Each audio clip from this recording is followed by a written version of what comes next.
All right. Food Network.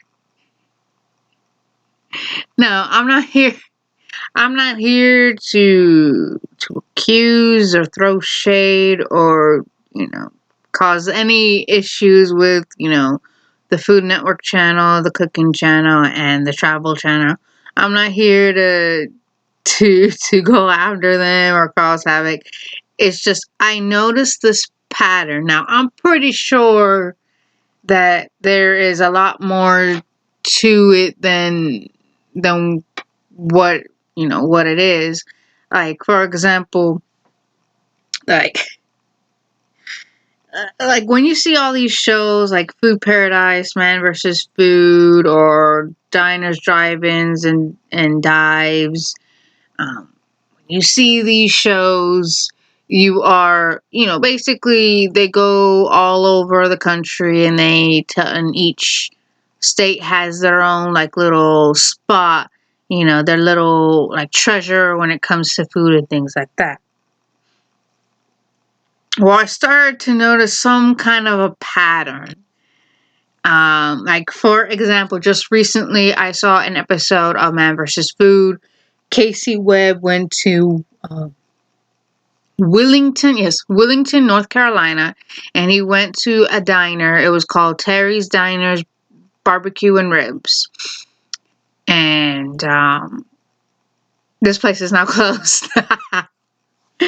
And it's kind of crazy because, like, all the restaurants I see, like, oh, I want to go there. Permanently closed. Permanently closed. Permanently closed. No longer served. Permanently closed. So, like I said, I'm pretty sure that there is a bigger reason why they closed. Pretty sure because all these episodes aired before the pandemic, so there's a possibility that the pandemic may have been a factor to why these places are no longer open, or perhaps they were already going through hardships way before they were filmed, or the pandemic happened. Perhaps it was taken under new ownership and then it just went kaput. That does happen. There are people out there who would buy a restaurant and either convert it to something completely different, or they try to run it. It doesn't go so well, so they take their losses. They take what they can get and count their losses and go from there.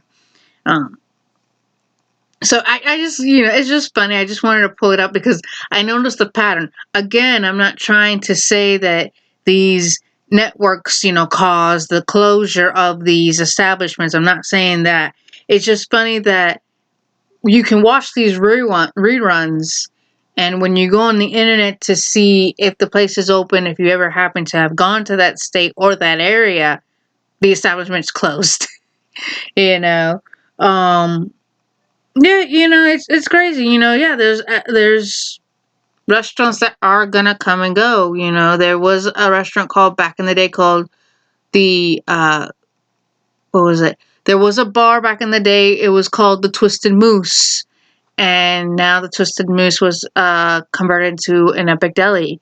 There was also a place called the Twisted Burger, and it shut down and is now a Starbucks. So, it's restaurants, they come and go. Some restaurants become new restaurants, and those new restaurants last a while, or they shut down within a year or two. It's the restaurant business. It's a risk. It's a risk. All businesses are a risk in itself. Businesses come and go, whether it's a nail salon, a grocery store, some kind of restaurant, a car, a car dealership. I have seen car dealerships come and go. It's crazy. I have seen car dealerships come and go. I've even seen boat salespeople come and go. There was a how can I say?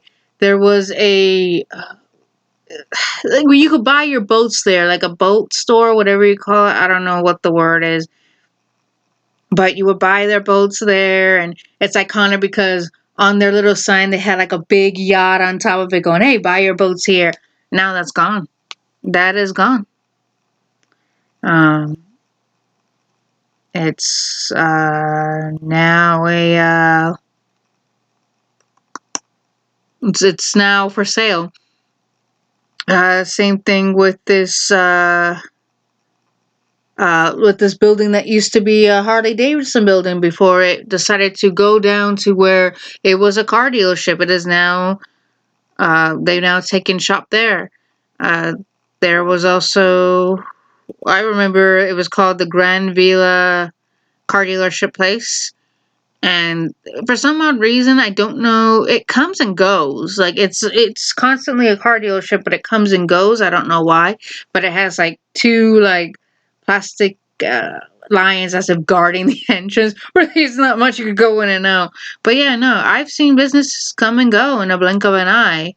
Um, it's crazy. There was one restaurant that I went to. It was my first time, but it was a friend of mine's like second or third time. It was called the Flatbread. It was called the Flatbread Restaurant, something flatbread. And I remember I went there, and you get like flatbread pizzas, which is really good. I remember we went there again. Their Facebook page said open. We went there. They were not open. Turns out that you could order takeout, you just couldn't dine in, but that's not always said on their Facebook page. And like after 3 months later, it shut down. Yeah, so like I said, I don't know for sure if, because I know the pandemic, it really, it really caused some businesses to shut down for good because, I mean, no one was going out, things like that. Like a lot of businesses, whether it's small businesses, restaurateurs, they took a pretty hard hit, so that may be a factor. Or like I said before, perhaps they were already, going through some tough times before the pandemic ever happened. So yeah, you know. But like I said, it's funny because like you watch these guys and you can't help but feel like there's some kind of pattern. But reality is things happen, life happens, and businesses close. Like anything else, business close. It's life.